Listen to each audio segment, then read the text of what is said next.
Hello students, আগের দিন আমরা সেল সম্পর্কে কিছু স্টাডি করেছিলাম, তাই তো? তোরা হয়তো আস্তে আস্তে পড়ছিস। আমি আস্তে আস্তে কিন্তু নোটগুলো কিন্তু কমপ্লিট করে দেবো, এটা কিন্তু চিন্তা করিস না। আমার কিন্তু জুলাই মাসের 15 তারিখের মধ্যে কিন্তু টোটাল সিলেবাস নোট সহ কমপ্লিট হয়ে যাবে। তো আস্তে আস্তে আগে আগে চ্যাপ্টারগুলো ভালো মতো অ্যানালাইজ কর, তারপর কিন্তু নোটটা আমি দিব। নোট আমি আগে দিব না, চ্যাপ্টারগুলো ভালো মতো না পড়ে কিন্তু নোটটা আমি প্রেফার করি না, আমার ভালো লাগে না। আগে তোরা নোট পড়ছিস, তোরা চ্যাপ্টারগুলো কিন্তু অ্যানালাইজ করছিস না, কোশ্চেনের মধ্যে কিন্তু কোশ্চেনটাকে বুঝতে পারছিস না। আমি বারবার বলছি নোট কিন্তু আমি দিয়ে দিব, নোট শুধু পড়লে কিন্তু হবে না, আমার চ্যাপ্টারের লাইনগুলো, টেক্সটের লাইনগুলো কিন্তু খুব ভালো মতো অ্যানালাইজ করতে হবে। আমি বারবার কিন্তু এই কথা বলছি, আর বারবার কিন্তু এই কথা বলবো। এই জন্য আমি কিন্তু নোট আগে দিচ্ছি না, নোট আমি আগেই দিয়ে দিতাম। আগে চ্যাপ্টারগুলো ভালো মতো পড়, নোট কিন্তু আস্তে আস্তে আমি দেওয়া শুরু করবো, ঠিক আছে? তো আমার চ্যাপ্টার কিন্তু সম্পূর্ণ কিন্তু লাইন বাই লাইন পড়া যায়, বোঝা যায়। না বুঝতে পারলে আমাকে জিজ্ঞেস করবি ফোন করে বা SMS করে, ঠিক আছে? আমরা আগের দিন কিন্তু সেল সম্পর্কে স্টাডি করছিলাম। এবার আমরা সেলের ভিতরে ঢুকে যাব, মানে একটা সেল কীরকম দেখতে হয়। আমাদের মেন যে প্ল্যান্ট সেলের হোক বা অ্যানিম্যাল সেলের হোক, প্ল্যান্ট সেল আর অ্যানিম্যাল সেলের মধ্যে একটু আলাদা আলাদা তফাৎ আছে, ডিফারেন্সিয়েটেড আছে, কিন্তু যে স্ট্রাকচারটা সেম টু সেমই। একটা সেলের দুটো ইম্পর্টেন্ট আমার স্ট্রাকচার থাকে সিমিলারই মোটামুটি। একটা হলো সেল মেমব্রেন বা যেটাকে আমরা বলি প্লাজমা মেমব্রেন, একটাকে বলি প্রোটোপ্লাজম, একটাকে বলি সেল মেমব্রেন বা প্লাজমা মেমব্রেনও বলা হয় অনেকে, ঠিক আছে? সেল মেমব্রেন, আরেকটাকে বলি কি প্রোটোপ্লাজম, আরেকটাকে কি বলি প্রোটোপ্লাজম। এই প্রোটোপ্লাজম আমরা দুটো ভাগে ভাগ করা হয়, একটা সাইটোপ্লাজম, আরেকটা হলো নিউক্লিয়াস। মোটামুটি প্ল্যান্ট সেলের ক্ষেত্রে, অ্যানিম্যাল সেলের ক্ষেত্রে মোটামুটি এই স্ট্রাকচারটা সেম টু সেম, ঠিক আছে? বোঝা গেল? মানে মানে most cell are like a tiny container or bounded by a membrane. মনে কর এই যে আমার বোর্ডটা, এই বোর্ডটা মনে কর একটা বাইরে একটা লেয়ার আছে, এই লেয়ারটা মনে কর সেল মেমব্রেন, আর এই সাদা অংশটা মনে কর সাইটোপ্লাজম। এই সাইটোপ্লাজম সহ নিউক্লিয়াসটা, মাঝখানে একটা নিউক্লিয়াস থাকে। আমাদের আমাদের আমাদের যেরকম ব্রেন আমাদেরকে কন্ট্রোল করছে, সেরকম সেলের কন্ট্রোলার মানে ব্রেন হলো নিউক্লিয়াস। এই নিউক্লিয়াসের সাইটোপ্লাজমকে একসাথে প্রোটোপ্লাজম বলা হয়। এই টোটালটাকে আমরা বলি সেল। এবার আমরা প্ল্যান্ট সেলের ক্ষেত্রে, অ্যানিম্যাল সেলের ক্ষেত্রে একটু স্ট্রাকচারটা একটু আলাদা, কিন্তু সেম টু সেমই স্ট্রাকচার হয় মোটামুটি, ঠিক আছে? আর সেল আমরা আগের দিন কি দেখেছি, cell is the smallest unit of life that is capable of independent existence. প্রত্যেকটা সেলের একটা আলাদা লাইফ আছে। মানে যেরকম প্রত্যেকটা ব্রিক্স, প্রত্যেকটা ইট একটা আলাদা বাড়ি তৈরি করে, একটা গঠন তৈরি করে, একটা স্ট্রাকচার তৈরি করে, সেরকম আমাদের বডির বা আমাদের প্রত্যেকটা অর্গান বা প্রত্যেকটা অর্গান সিস্টেমে সবথেকে ছোটো ইউনিট কিন্তু এই সেল। এই সেল না থাকলে ফাংশনেবল, তাহলে ফাংশন তৈরি হবে না, স্ট্রাকচার তৈরি হবে না, তাহলে আমরাই কিন্তু হতাম না। তাহলে সেল আমাদের বডির সবথেকে ছোটো ইউনিটের মধ্যে পড়ে। এই জন্য সেলকে স্টাডি করাকে বলা হয় সেল বায়োলজি, সেলকে স্টাডি করাকে বলা হয় সেল বায়োলজি। ওকে, এবার আমরা সেল সম্পর্কে ফার্দার স্টাডি করব। ফার্স্টে আসি হলো সেল মেমব্রেন। সেল মেমব্রেন মনে করো তোদের একটা প্ল্যান্ট সেলের ক্ষেত্রে বা অ্যানিম্যাল সেল, মানে একটা প্ল্যান্ট সেলই দেখাই। মনে কর প্ল্যান্ট সেল এরকম রেক্ট্যাঙ্গুলার দেখতে হয়। প্ল্যান্ট সেলের মাঝখানে একটা ভ্যাকুয়াল থাকে, অ্যানিম্যাল সেলের ক্ষেত্রে ভ্যাকুয়াল থাকে না। আর পেরিফেরি রিজিয়নে থাকে হলো নিউক্লিয়াস। প্ল্যান্ট সেলের ছবি ড্র করছি, কিন্তু প্ল্যান্ট সেলের ক্ষেত্রে পেরিফেরি রিজিয়নে নিউক্লিয়াস থাকে আর মাঝখানে ভ্যাকুয়াল থাকে, বিশাল বড় একটা ভ্যাকুয়াল, মানে ব্যাগ লাইক স্ট্রাকচার। পরবর্তীতে আসবো জিনিসটা কি। আর এই যে বাইরের যে লেয়ারটা, এটাকে বলি সেল মেমব্রেন। আর প্ল্যান্টের ক্ষেত্রে এক্সট্রা আরেকটা লেয়ার থাকে যেটাকে বলি সেল ওয়াল। এটা পরবর্তীতে আসবো সেল ওয়ালটা কি। এখন আমি সেল ওয়ালটাকে নিয়ে কিন্তু কিছু বলবো না। ঠিক একটা ওয়াল থাকে বাইরের দিকে। আমি আগে কালোর যে ডটটা দিয়েছি, সেল মেমব্রেনটা আমি ডিসকাস করি। সেল মেমব্রেন হলো সবথেকে important living, delicate, elastic and selectively permeable membrane. Selectively permeable membrane, এই কথাটা খুব ইম্পর্টেন্ট। সিলেক্টিভলি কথাটা কেন ইম্পর্টেন্ট? কারণ সেল মেমব্রেন নিজের ইচ্ছে মতো কোনো পার্টিকেলসকে বাইরে বের করে দেয় ডিফিউশন প্রসেসের মাধ্যমে বা অসমোসিস প্রসেসের মাধ্যমে, আবার কোনো পার্টিকেলসকে ভেতরে ঢুকায়, মানে নিজের ইচ্ছা মতো। এই জন্য এদেরকে বলা হয় সিলেক্টিভলি পারমেবল মেমব্রেন। মানে সিলেক্টিভলি মানে কি, এদের মেমব্রেনটা হলো সিলেক্টিভ, মানে কিছু পার্টিকুলার মিনারেলস বা কিছু পার্টিকুলার আমার মানে সাবস্টেন্সের প্রতি সিলেক্টিভ। এই জন্য এদেরকে বলা হয় সিলেক্টিভলি পারমেবল মেমব্রেন। মানে it allows only selective substances to pass through it, সেই মেমব্রেন দিয়ে পাস করতে দেয় বা বাইরে বের করে দেয়। এই জন্য এদেরকে বলা হয় সিলেক্টিভলি পারমেবল মেমব্রেন। এদের মানে এদের নেচারটা হলো ইলাস্টিক, এরা বড় বা ছোট হতে পারে, মানে যেরকম মানে রাবার ইলাস্টিক হয় না, সেরকম সেল মেমব্রেনও ইলাস্টিক হয়। ঠিক আছে, বোঝা গেল। আর enables the cell to stretch to some extent, stretch করতে পারে, বড় হতে পারে, ছোট হতে পারে, একটা ডেফিনেট শেপ থাকে। আর it controls the movement of materials in and out of the cell, এ কন্ট্রোল করতে পারে ম্যাটেরিয়ালসকে ইন অ্যান্ড আউট, বাইরে বের করে দেয়, আবার নিজের ইচ্ছে মতো ভিতরে ঢোকায়, মানে এই জন্য এদেরকে বলে সিলেক্টিভ মেমব্রেন। আর it provides protection to the মানে ইন্টারনাল কম্পোনেন্ট, এই ইন্টারনাল কম্পোনেন্ট যেরকম আমাদের স্কিনটা হলো আমাদেরকে রক্ষা করে, সেরকম সেল মেমব্রেনটা বা প্লাজমা মেমব্রেনটা এই যে ভেতরে থাকা যে অর্গানেলসগুলো আছে, কম্পোনেন্টসগুলো আছে, এদেরকে কিন্তু প্রোটেক্ট করছে এই সেল মেমব্রেনটা। বোঝা গেল? সেটা হলো এনিম্যাল সেলের ক্ষেত্রেও তাই, প্ল্যান্ট সেলের ক্ষেত্রেও তাই। এনিম্যাল সেলের ক্ষেত্রে শুধু সেল মেমব্রেন থাকে, প্ল্যান্ট সেলের ক্ষেত্রে সেল মেমব্রেনও থাকে, সেল ওয়ালও থাকে। পরবর্তীতে আসবো কেন সেল ওয়াল এক্সট্রা দেওয়া হয়েছে প্ল্যান্ট সেলের ক্ষেত্রে। ঠিক আছে, বোঝা গেল? তাহলে আমি কি বুঝলাম, যে সেল মেমব্রেন হলো একটা important delicate thin elastic membrane, যেটাকে আমরা বলি প্লাজমা মেমব্রেন বলে থাকি, and it allows only selective substances to pass through it, and hence it is called a selectively permeable membrane. It is also elastic in nature and enables the cell to stretch to some extent, stretch করতে পারে মানে রাবারের মতো। বোঝা গেল? এই জন্য এদেরকে ইম্পর্টেন্ট একটা মেমব্রেন মানে লেয়ার। আমরা যেরকম জামা কাপড় পরি সেরকম এর যে সবথেকে প্রোটেক্টিভ লেয়ার হলো সেল মেমব্রেন। বোঝা গেল? এটা এনিম্যাল সেলের ক্ষেত্রেও তাই, প্ল্যান্ট সেলের ক্ষেত্রেও তাই। এনিম্যাল সেলের ক্ষেত্রে যদি আমি একটা সেল ড্র করি, মোটামুটি একটা রাউন্ড শেপ হয়, এনিম্যাল সেলের ক্ষেত্রে মোটামুটি একটা রাউন্ড শেপ হয়। ঠিক আছে, এটা নিউক্লিয়াস হয়। এনিম্যাল সেলের ক্ষেত্রে সেন্টার পজিশনে নিউক্লিয়াস থাকে, এই যে সেল মেমব্রেন বাইরেরটা। এনিম্যাল সেলের ক্ষেত্রে সেল ওয়াল থাকে না। বোঝা গেল? বুঝতে পারলাম? আর অন্যান্য অর্গানের সঙ্গে আঁকাই নেই, এখন আঁকাবো না, পরবর্তীতে যখন বুঝাবো তখন আঁকাবো। ঠিক আছে, বোঝা গেল? এবার আমি সেল ওয়ালে আসি। সেল ওয়াল কি? খুব ইম্পর্ট্যান্ট একটা পার্ট, প্ল্যান্টের ক্ষেত্রে শুধু আমি দেখতে পাবো যে কেন স্যার প্ল্যান্টের ক্ষেত্রে সেল ওয়ালকে শুধু দেওয়া হয়েছে, এনিম্যালের ক্ষেত্রে দেওয়া হয়নি কেন? ব্যাপারটাকে বোঝার চেষ্টা কর তোরা। প্ল্যান্ট কি লোকোমোশন করতে পারে? এক জায়গাতে কোনো জায়গায় যেতে পারে না। দে আর দ্য স্ট্যাটিক মুভমেন্ট করতে পারে। প্ল্যান্টের পার্ট মুভমেন্ট হয়, মানে বড় হয়, গ্রো করতে পারে, কিন্তু প্ল্যান্টসের লোকোমোশন কিন্তু করতে পারে না। এই জন্য প্ল্যান্ট যেহেতু লোকোমোশন করতে পারে না, প্ল্যান্টের শেল্টার কিন্তু ততটা ইফেক্টিভ শেল্টার নয়। প্ল্যান্টরা অনেক বেশি নেচারে থাকে, ন্যাচারাল ফেনোমেনা থাকে। এই জন্য ভগবান বা নেচারই বল, যাই বলিস না কেন, প্ল্যান্টের ক্ষেত্রে একটা এক্সট্রা সেল ওয়াল দিয়েছে বাইরের দিকে, একটা এক্সট্রা প্রোটেক্টিভ থিক লেয়ার, যেটা একটা নন লিভিং পার্ট। সেল মেমব্রেনটা লিভিং ছিল, কিন্তু সেল ওয়াল কিন্তু নন লিভিং পার্ট। কেন? কারণ they are the most thickening part. কারণ এরা কি করে, প্ল্যান্টকে একটা এক্সট্রা সাপোর্ট দেয়, একটা এক্সট্রা প্রোটেকশন দেয়। সেল ওয়াল হলো মোস্ট এফিশিয়েন্ট একটা লেয়ার, একটা টার্জিটি প্রোভাইড করে, একটা শেপ প্রোভাইড করে প্ল্যান্টের ক্ষেত্রে, যেটা এই যে নেচার এত ফেনোমেনা, যে বন্যা হচ্ছে, ন্যাচারাল ফেনোমেনা হচ্ছে, প্ল্যান্ট তো নষ্ট হয়ে যেতে পারে, খুব বড় ঝড় আসলে তো প্ল্যান্ট নষ্টই হবে, কিন্তু এত যে নেচারের মধ্যে স্ট্যাটিক অবস্থা প্ল্যান্ট আছে, প্ল্যান্টের পার্টগুলো সহজে নষ্ট হয় না। কেন? কারণ এক্সট্রা সেল ওয়াল আছে প্ল্যান্টের ক্ষেত্রে। মোস্ট প্রোটেক্টিভ অ্যাডিশনাল লেয়ার হলো সেল ওয়াল, প্ল্যান্টের ক্ষেত্রে দিতে পারবো। আর যেহেতু আমার এনিম্যালের ক্ষেত্রে শেল্টার আছে, আমরা বাড়িতে থাকি, আমরা লোকোমোশন করতে পারি, আমাদের শেল্টার পাল্টাতে পারি, এই জন্য এনিম্যালের ক্ষেত্রে কোনো সেল ওয়াল নেচার বা গড দেয়নি। বোঝা গেল? তাহলে এ plant sell has an additional protective supporting wall around the cell membrane called the cell wall. The cell wall is non-living. Cell membrane যেরকম living ছিল, কিন্তু cell wall কিন্তু non-living, and it is permeable.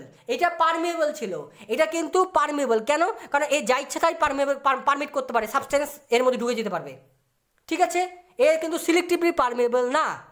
ঠিক আছে, এ পারমেবল মানে যে কোনো substance এর মধ্যে ইন আর আউট করতে পারবে, সিলেক্টিভ না। মানে সেল ওয়াল কিন্তু সিলেক্টিভ না। সেল মেমব্রেন যেরকম সিলেক্টিভ ছিল, মানে সব যে কোনো পার্টিকেল বা সাবস্টেন্স কিন্তু যে কোনো সময় ঢুকে যেতে পারতো না, কিন্তু সেল ওয়ালের মধ্যে যে কোনো সাবস্টেন্স কিন্তু ঢুকে যেতে পারবে। কিন্তু এ কিন্তু প্যাথোজেনকে ড্যামেজ করতে সক্ষম, মানে এ কিন্তু ইম্পর্টেন্ট। মানে এরা ফ্রিলি পারমেবল হওয়ার জন্য এরা কি করে, মানে এরা ওয়াটার মানে বিভিন্ন ধরনের ম্যাটেরিয়াল সাবস্টেন্স কিন্তু সলিউশনের মধ্যে কিন্তু পারমিট করে, বোঝা গেল। আর মানে it permits the plant cell to become turgid, turgid মানে রেগুলেশনে হেল্প করে। অসমোসিস, বোঝা গেল। অসমোসিস রেগুলেশন মানে কি, জল ভেতরে ঢোকা বা বাইরে বের হওয়া, এটাকে বলা অসমোসিস, মানে ওয়াটার অসমো রেগুলেশনে হেল্প করে, বোঝা গেল। সেল ওয়ালে, আর এদের সেল ওয়ালে কী কী থাকে, এদের সেল ওয়ালে যেরকম আমি যদি মেনলি সেলুলোজ থাকে, আমরা পড়ছিলাম ক্লাস সিক্সের প্রথম চ্যাপ্টার না, সেকেন্ড চ্যাপ্টারে সেলুলোজ থাকে, সেলুলোজ, সেল ওয়ালে সেলুলোজ থাকে। সেলুলোজ নামক এক ধরনের মানে কার্বোহাইড্রেট, মানে কমপ্লেক্স কার্বোহাইড্রেট থাকে, কমপ্লেক্স কার্বোহাইড্রেট মানে ফাইবার্স, এটা সেল ওয়ালকে রিজিডিটি প্রোভাইড করে। মানে সেল ওয়াল যে এত ঠিক, তার মধ্যে কী কম্পোনেন্ট থাকে, সেলুলোজ নামক এক ধরনের কেমিক্যাল থাকে, ঠিক আছে, সেলুলোজ নামক এক ধরনের কেমিক্যাল থাকে। তাছাড়াও আলাদা থাকতে পারে, যেরকম ফানজাইয়ের আবার সেল ওয়ালের মধ্যে সেলুলোজ থাকে না, কি থাকে, মেনলি কাইটিন থাকে। কি থাকে, কাইটিন।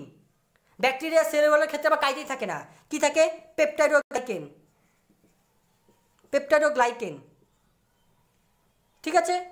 আর এমনি প্ল্যান্টের সেল ওয়ালের ক্ষেত্রে সেলুলোজ থাকে বা হেমি সেলুলোজ থাকতে পারে, কখনো কখনো হেমি সেলুলোজ। এগুলো শুধু নাম মনে রাখিস, তাহলেই হবে, ঠিক আছে। মানে এক্সট্রা একটা কার্বোহাইড্রেট, কমপ্লেক্স কার্বোহাইড্রেট, মানে সেল ওয়ালকে রিজিডিটি প্রোভাইড করে। সেল ওয়াল যে এত মোটা থিক, এই জন্য এই থিক কেন হচ্ছে, কারণ এর মধ্যে সেলুলোজ আছে, তাই। কেন, কারণ এর ফাংশন তাহলে কি বলবো, it gaves a definite shape to the plant cell, definite shape, একটা এক্সট্রা শেপ প্রোভাইড করে যাতে প্ল্যান্ট সেল এক্সট্রা ফেনোমেনাতে বা নষ্ট না হয়ে যায়। আর it provide strength and turgidity বা rigidity to the cell wall, sorry to the cell, মানে to the plant cell, it provide strength and rigidity to the cell, বোঝা গেল। এই জিনিসগুলো কিন্তু আমাকে মনে রাখতে হবে, ঠিক আছে। And it permits the plant cell to become turgid, to become turgid because the cell wall has to be strong enough to resist the expansion and to so enables the cell to become turgid। কারণ এ কিন্তু ছোট বড় হতে পারে না, কারণ এ non living. ছোট বড় কে হতে পারবে, মানে ইলাস্টিক কে, সেল মেমব্রেন, ভিতরে সেল মেমব্রেন ছোট বড় হতে পারবে, কিন্তু সেল ওয়াল কিন্তু একই জায়গায় থাকে, টার্জিটি প্রোভাইড করে, রিজিডিটি প্রোভাইড করে, বোঝা গেল, বুঝতে পারলাম, বুঝতে পারলাম। আবার কিছু কিছু প্ল্যান্ট আছে তাদের সেল ওয়ালের মধ্যে মানে লিগনিন থাকে, কি থাকে, লিগনিন, এটা মাথায় রাখিস, লিগনিন। যেরকম মানে কোলেন কাইমা বা স্ক্লেরেন কাইমা, এদের যে পরের দিকে জানবো, মানে আমরা ক্লাস 7-এ পড়বো যে কিছু কিছু সেল ওয়ালের ক্ষেত্রে, যেরকম জাইলেম বা জাইলেমের ক্ষেত্রে, জাইলেম মানে ভাস্কুলার টিস্যু এক ধরনের যেটা ওয়াটার কন্ডাক্ট করে, এদের যে সেল ওয়াল আছে, এই জাইলেম টিস্যুর যে সেল ওয়াল আছে, এই সেল ওয়ালের মধ্যে লিগনিন থাকে, এক ধরনের ডেড পার্টিকেল, এক ধরনের ডেড সাবস্টেন্স, একটা কমপ্লেক্স কার্বোহাইড্রেট, বোঝা গেল। এই জিনিসগুলো শুধু মুখস্থ করতে হবে, এগুলো কনসেপ্টে খুব কম বুঝতে পারবি, কারণ এগুলো সামনাসামনি না বুঝলে আবার বুঝতে পারবি না, কিন্তু এগুলো শুধু মুখস্থ কর আর একটু ছবিগুলো দেখ ক্ষেত্রে, তাহলে তোরা বুঝে যাবি ব্যাপারটা, ঠিক আছে।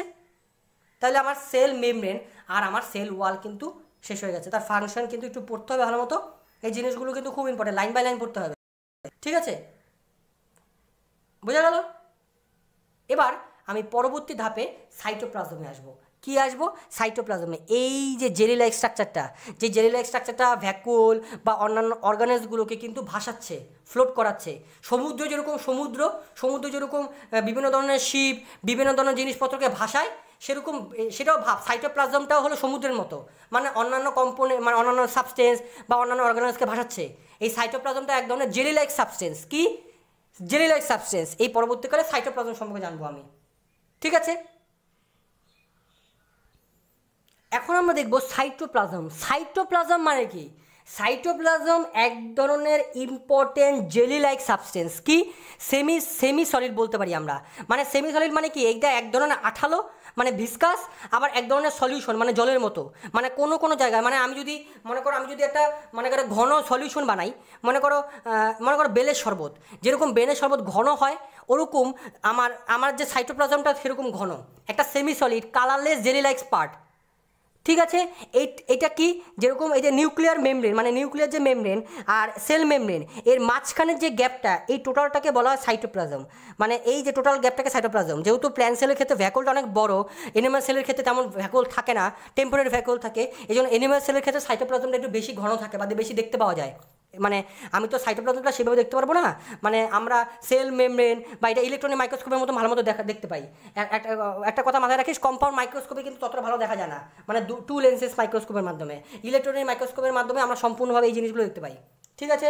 সাইটোপ্লাজম হলো সব থেকে মানে এক ধরনের, মানে একটাকে বলা হয় একটোপ্লাজম, একটাকে বলা হয় এন্ডোপ্লাজম। এন্ডোপ্লাজমটাকে বলা হয় এই এই এই এই যে নিউক্লিয়াসের মানে পার্শ্ববর্তী, মানে সারাউন্ডিংসের যে সাইটোপ্লাজমটা, এটাকে বলা হয় এন্ডোপ্লাজম। আর সেল মেমব্রেনের পাশে যে সাইটোপ্লাজমটা থাকে, মানে সেল মেমব্রেনের পাশাপাশি, তাকে বলা হয় একটোপ্লাজম। ঠিক আছে, বলা ঠিক আছে, বোঝা গেল? এই যে একটোপ্লাজমটা, এই যে একটোপ্লাজমটা বেশি ঘন হয়। নিউক্লিয়াসের পাশে যে সাইটোপ্লাজমটা থেকে, এই একটোপ্লাজমের সাইটোপ্লাজমটা বেশি ঘন হয়, মানে বেশি জেল টাইপ হয়, মানে বেশি ভিসকাস হয়। ভিসকাস মানে বেশি আঠালো। ঠিক আছে, ভিসকাস। ঠিক আছে। আর যে মানে নিউক্লিয়াসের পাশাপাশি যে সাইটোপ্লাজমটা, এটাকে বলা হয় নন ভিসকাস পার্ট। নন ভিসকাস পার্ট কেন? কারণ এটা বেশিরভাগই সলিউশন টাইপ, মানে একটু কম ভিসকাস, একটু কম আঠালো, এই জন্য এটাকে বলা হয় সেমি সলিড। সাইটোপ্লাজমটা হলো সেমি সলিড, এক ধরনের ফ্লুইডিটি প্রোডাক্ট, এক ধরনের ফ্লুইডিটি সাবস্টেন্স। ঠিক আছে। এটা হলো সেমি সলিড, কালারলেস, বোঝা গেল? যেটা টোটালটা সম্পূর্ণ অর্গানেলস আর সেল মানে সাইটোপ্লাজম মানে নিউক্লিয়াসকে কিন্তু ফ্লোট করাতে সাহায্য করে। মানে most cellular activities occur within the cytoplasm with the help of cell organelles. মানে এই যে সম্পূর্ণ যে সেলুলার যে রিয়াকশনগুলো, আমাদের প্রত্যেকটা সেলে তো রিয়াকশন হয়, মরফোলজিক্যাল রিয়াকশন, কারণ সেল তো লিভিং, কারণ সেলের মধ্যে রিয়াকশন না হলে তো আমরা এত কাজ করতে পারবো না। আমাদের যে এনার্জি তৈরি হচ্ছে, আমাদের যে সেলুলার রেসপিরেশন করছি, রেসপিরেশন মানে যেটাকে রেসপায়ার বলি, এটা তো প্রত্যেকটা সেলে রেসপায়ার করছে। এই জন্য প্রত্যেকটা সেলের রেসপায়ারের প্রথম যে ধাপটা, ওটা সাইটোপ্লাজমে ঘটে। কোথায় ঘটে? সাইটোপ্লাজমে। এই জন্য সাইটোপ্লাজমে সব থেকে বেশি ইম্পর্টেন্ট সেলুলার মেকানিজমগুলো হয়, মানে সেলুলার অ্যাক্টিভিটিগুলো সাইটোপ্লাজমের মধ্যে ঘটে। এই জন্য সাইটোপ্লাজম হলো মোস্ট ইফেক্টিভ একটা এফিশিয়েন্ট পার্ট সেলের মধ্যে। এই জন্য most cellular activities occur within the cytoplasm with the help of cell organelles. বিভিন্ন ধরনের সেল অর্গানেলস আছে, পরবর্তীতে আমরা দেখবো। মাইটোকন্ড্রিয়া আছে, রাইবোজোম আছে, এন্ডোপ্লাজমিক রেটিকুলাম আছে, গলগি বডি আছে, এগুলো আছে যেগুলো ভাসমান থাকে, সাইটোপ্লাজমের মধ্যে ভেসে বেড়ায়। মানে সাইটোপ্লাজম এক ধরনের জলের মতো, মানে সমুদ্র ভাব এক ধরনের। ঠিক আছে। এটা কি করে, ফাংশন কি? It helps in the distribution of molecules and nutrients within a cell. It helps in the distribution of molecules and nutrients within the cell. Distribute করে, মনে করো সাইটোপ্লাজমের মধ্যে এনজাইম আছে বা কিছু কম্পোনেন্ট আছে, নিউক্লিয়াসকে দেয় বা মাইটোকন্ড্রিয়াকে দেয় বা গলগি বডিকে দেয়, কিছু কিছু অর্গানেলসকে দেয়, আবার অর্গানেলস থেকে কিছু কিছু কম্পোনেন্ট সাইটোপ্লাজমে আসে, মানে ট্রান্সপোর্ট করে, মানে সাইটোপ্লাজমের মাধ্যমে ট্রান্সপোর্ট হয় এক জায়গা থেকে অন্য জায়গায় মলিকিউলসগুলো বা নিউট্রিয়েন্টসগুলো। ঠিক আছে।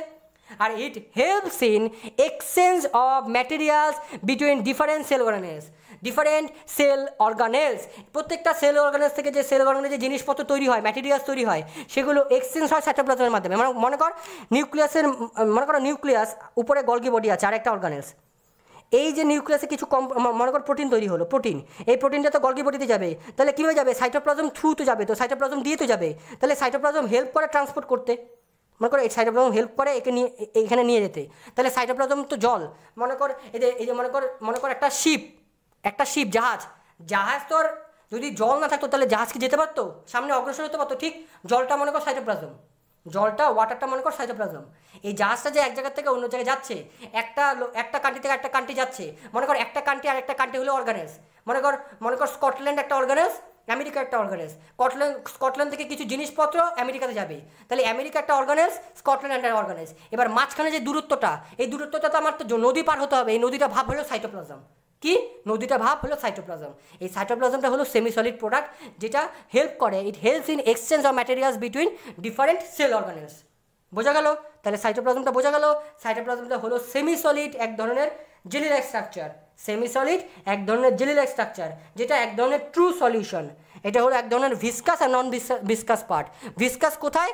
একটোপ্লাজমের দিকে হলো বেশি ভিসকাস, মানে বেশি আঠালো, আর নিউক্লিয়াসের আশেপাশে যে সাইটোপ্লাজমটা আছে সেটা হলো কম ভিসকাস, মানে কম আঠালো। কারণ যেহেতু অর্গানেলসগুলোর মধ্যে যেহেতু ট্রান্সপোর্ট হয়, সেই জন্য এখানে বেশি ভিসকাস থাকে না, কম ভিসকাস থাকে, মানে কম আঠালো থাকে। ওকে, বোঝা গেল? তাহলে আমি বুঝতে পারলাম জিনিসগুলো কী কী। পরবর্তী ভিডিওতে আমি 2 থেকে 3 দিন পর আরেকটা ভিডিও পাঠাবো, সেই ভিডিওটা আমার মোটামুটি চ্যাপ্টারটা কমপ্লিট করেই পাঠাবো। তাহলে এই 3টা সবগুলো একবারে আমি দিব না, তোদের একবারে দিতে পারতাম, কারণ তোদের মাথা সবগুলো একবারে পড়বে না, অল্প অল্প করে তোরা পড়, অল্প অল্প করে তোরা মুখস্থ কর, তাহলে হয়ে যাবে। আমার সিলেবাস কিন্তু খুব তাড়াতাড়ি কমপ্লিট হয়ে যাবে, খুব একটা কঠিন হবে না। তোদের সেপ্টেম্বরে পরীক্ষা, আমার জুলাই মাসে 15 তারিখের মধ্যে কিন্তু আমার সিলেবাস কমপ্লিট হয়ে যাবে টোটালটাই। ঠিক আছে, আমি 3টা জিনিস পড়ালাম আজকে। তাহলে কী কী পড়ালাম? একটা সেল মেমব্রেন, একটা সেল ওয়াল, একটা সাইটোপ্লাজম। এই 3টা জিনিস বইয়ের লাইনগুলো ভালো মতো খুঁটে খুঁটে পড়।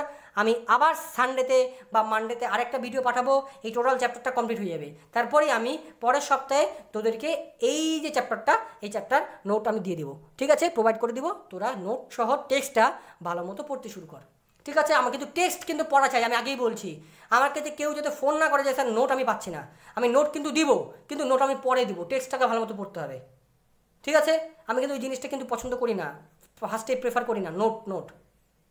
তোরা কিন্তু নোটটাকে বেশি প্রেফার করছিস, টেক্সট লাইনগুলো ভালো মতো পড়িস না। এই জন্য তোরা কিন্তু পরবর্তীকালে কিন্তু সমস্যায় পড়বি যখন মানে হায়ার ক্লাসগুলোতে যাবে। আমি বারবার বলছি, হায়ার ক্লাসগুলোতে কিন্তু এই চ্যাপ্টারগুলো আবার আছে। যদি ভালো মতো অ্যানালাইজ করতে না পারিস, ভালো মতো বুঝতে না পারিস, আমাকে ফোন করবি, জিজ্ঞেস করবি, কিন্তু আমার কিন্তু ক্লিয়ার চাই, মানে আমার কোনো পার্টিকুলার টপিকগুলো ক্লিয়ার চাই মাথায়। ঠিক আছে, ছবি সহ বইতে ভালো মতো ছবিগুলো আছে, ছবিগুলো দেখ, ভালো মতো লাইন বাই লাইন পড়। যদি কোনো জায়গায় সমস্যা হয় আমাকে ফোন করবি। ওকে, ঠিক আছে, ভালো থাকিস, সুস্থ থাকিস, take care and thank you.